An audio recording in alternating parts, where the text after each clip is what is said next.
multiplie les contrôles routiers et effectivement, il y a un moment donné, on s'aperçoit qu'il est difficile d'être derrière chaque automobiliste et de prévenir tout accident. C'est incontestablement une priorité parce qu'il s'agit de sauver des vies. Si vous roulez dans Lyon par rapport à un autre département en France, vous avez moins de chances d'avoir d'accident. En revanche, si vous avez un accident, vous avez 5 à 7 fois plus de chances d'être tué que si vous avez un accident ailleurs. Martin. Je crois qu'on essaie de faire une prévention payante, c'est une prévention de long terme. Donc on a vraiment une action sur les jeunes conducteurs, sur les scolaires. Quand on fait de la répression, je voudrais également qu'on fasse de la prévention.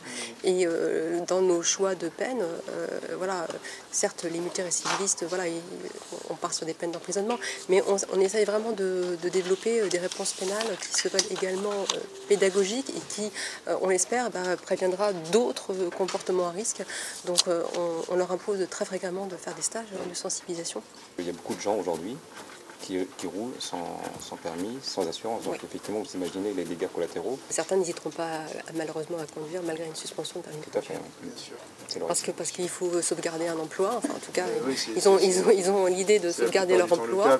Voilà. On continue quand même à faire les opérations classiques de sortie de boîte de nuit avec des résultats qui sont toujours assez importants.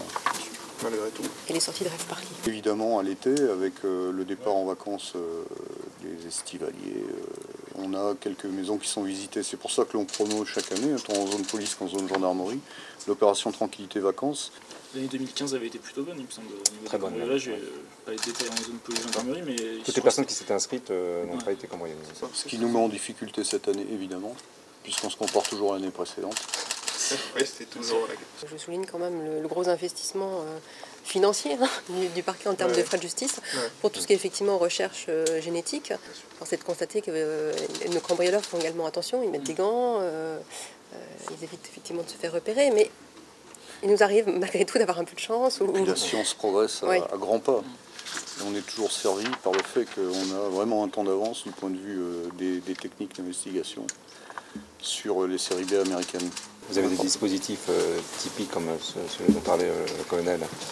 Ça marche mieux peut-être en zone rurale qu'en zone urbaine, c'est la participation citoyenne. Nous, on a Saint-Georges-sur-Bosch qui était le premier voisin vigilant à l'époque. Oui, qui est la participation citoyenne, donc pilotée quand même par la préfecture avec les maires et puis, les services de sécurité. On a aussi sur Saint-Clément. Après, d'autres ont fait en zone police le choix d'une autre version, donc notamment voisins vigilants pour Sens, qui viennent de signer leur convention vendredi dernier. Il y a eu un moment peut-être en France où on a pensé qu'on pouvait consommer de la sécurité. On payait ses impôts, donc on avait droit à la sécurité, mais ça n'était pas son affaire. On revient tout simplement à la réalité de nos sociétés. La République, la société, elle est fondée pour que l'on sache veiller les uns sur les autres. Nous seuls, gendarmerie ou police, on ne saurait opérer. On a vraiment besoin de ce soutien de la population. En zone police, en zone gendarmerie, en 2016, et pour la première fois depuis 5 ans, on a une baisse des violences aux personnes de pratiquement 10%, avec un taux d'élucidation entre 80 et 90%. Certainement que la mesure la plus emblématique, c'est la mise en garde à vue systématique des auteurs de violences conjugales. On a Auxerre qui est plutôt une ville de province, avec effectivement quand même des quartiers sensibles, et puis vous avez Sens, avec notamment le quartier des Champlaisons, qui correspond à peu près à ce qu'on a en région parisienne. Donc le travail en matière de stupéfiants est complètement différent déjà sur les deux sites.